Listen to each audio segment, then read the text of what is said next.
Hello అందరికీ, welcome to online వంటిల్లు. ఈరోజు చాలా సింపుల్గా జీరా రైస్, దానికి కాంబినేషన్గా మటన్ ఆలు కర్రీ చేస్తున్నాను.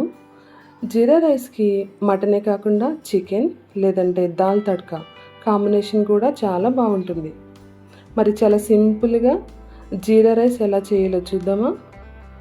మందపాటి గిన్నె తీసుకుని కొంచెం నెయ్యి, కొంచెం ఆయిల్ వేసి హీట్ అయినాక చెక్క, లవంగాలు, యాలకులు, జీడిపప్పు, బిర్యానీ ఆకు, ఎండుమిర్చి, 2 టేబుల్ స్పూన్ల జీలకర్ర వేసి జీలకర్ర చిట్లే వరకు ఫ్రై చేసి కొంచెం కొత్తిమీర వేసుకోవాలి.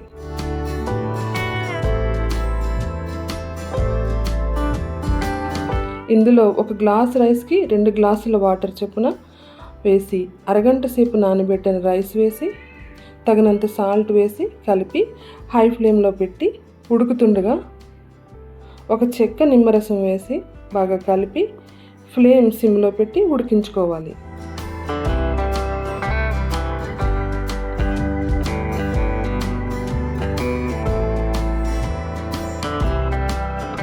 అంతేనండి, చాలా సింపుల్గా టేస్టీగా జీరా రైస్ రెడీ.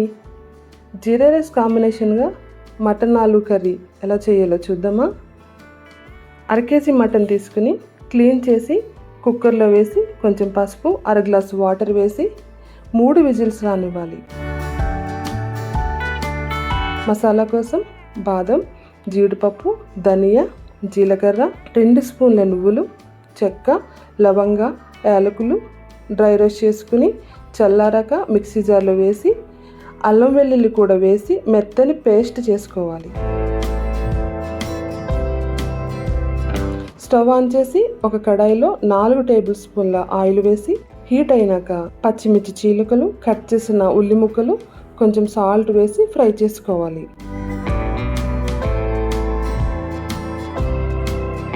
ఆనియన్స్ ఫ్రై అయినాక పెద్ద ముక్కలుగా కట్ చేసిన ఆలు వేసి ఫ్రై చేసుకోవాలి.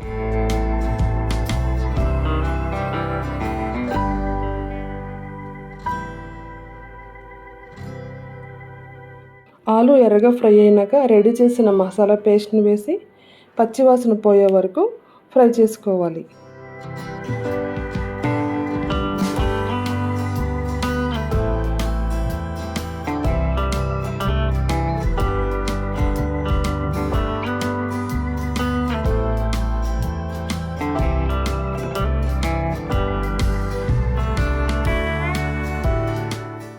ఇందులో కొంచెం పసుపు, 3 టీ స్పూన్ల కారం వేసి కలిపి ఆయిల్ పైకి వచ్చే వరకు ఫ్రై చేసుకోవాలి.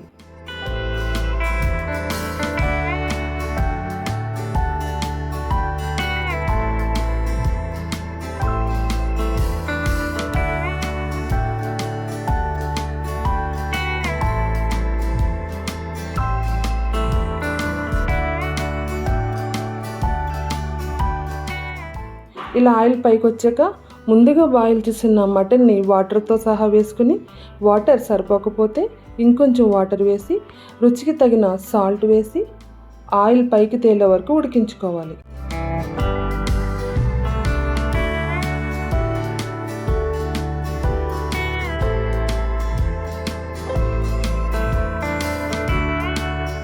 కూర ఉడికాక కొంచెం కరివేపాకు, కొత్తిమీర వేసి స్టవ్ ఆఫ్ చేసుకుంటే మటన్ ఆలు కర్రీ రెడీ.